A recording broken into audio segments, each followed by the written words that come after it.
Kaziwai zvakare vateereri, mufaro wangu kusangana nemi zvakare kuchirongwa chedu chamazuva ose kunai pastor. Tichiri kuendera mberi nekupindura mibvunzo, tizoregi as long as mibvunzo iri kuuya. Nhasi tino mumwe mubvunzo wakabvunzwa uri zvakare sort of a follow up question kunyaya yatakadzidza mumashure yanga ine chekuita nenyaya dzemarriage, divorce and remarriage. Saka abvunza mubvunzo ari kuti panapa, konai pastor, zvinotenderwa here kusiyana, that is kurambana, nemukadzi asiri wekutenda kwangu? Saka munhu ari kuti pastor, inini ndakarora mukadzi but kutenda kwedu kwakasiyana, iye ane chimwe chitendero, indine chimwe chitendero, ndinotenderwa here kurambana naye on that basis? Takadzidza mumashure omo, ndofunga mavhiki mairi matatu apfuura, kuti vanhu ngavarorane vechitendero chimwe chete, ndo zvisingaisi maproblems in marriage. And tikazoverenga vhesi inoti do not be unequally yoked with unbelievers. Saka uya kuti saka inini kana ndiri unequally yoked with an unbeliever, ndoita sei? Ndinotenderwa here kudi kurambana naye? We're not going to look at many texts. Nichangonoverenga one portion, I think inopindura mubvunzo uyu zvizere kuna 1 Corinthians chapter 7 verse 10 kusvika paverse 16.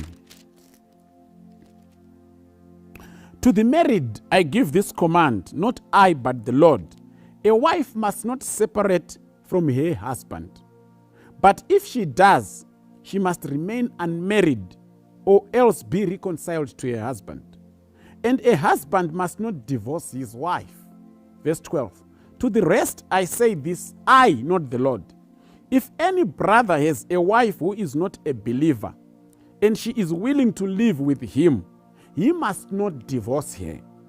And if a woman has a husband who is not a believer, and he is willing to live with her, she must not divorce him. For the unbelieving husband can be sanctified through his wife, and the unbelieving wife can also be sanctified through her unbelieving husband, through her believing husband. But if the unbeliever lives, let him do so.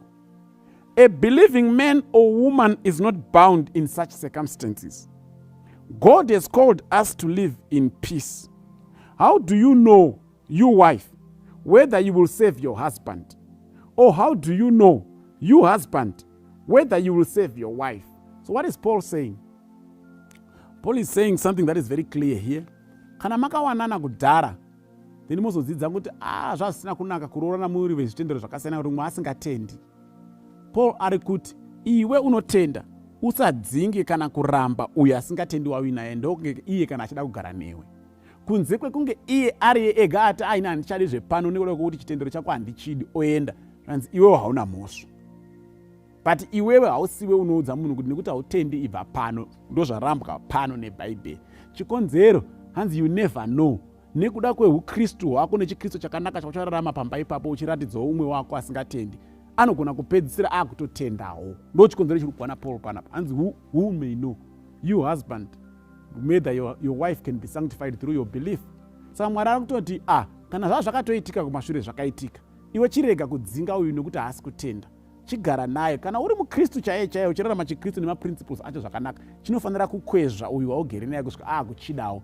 Because Christian principles and Christian lifestyle, kana yararamwa zvakanaka zvinotarisirwa without hypocrisy, it is very attractive.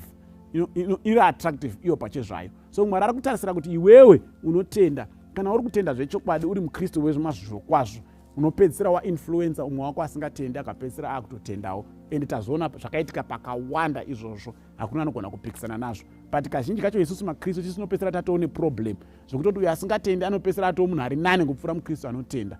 Zvopedzisira zvaita kuti abva hanyanyi kuomesa mwoyo nekuva mukukutu. But if we were genuine Christians, if we were Christ-like in all that we do and the way we relate with that unbelieving spouse, I can assure you at the end, that unbelieving spouse will end up accepting Christ as well. Nekuda kwe-influence yako iwe. Saka imhosva kumudzinga on the basis yekuti hatendi. Asi iye akati ndakwenda ndega, iwe hauna mhosva. But Mwari ari kukurudzira kuti gara naye kusvika ainfluenzwawo akutendawo nekuda kwe-influence yako. Kudayira zvajeka, Mwari atibatsire, Mwari atikomborere. Amen.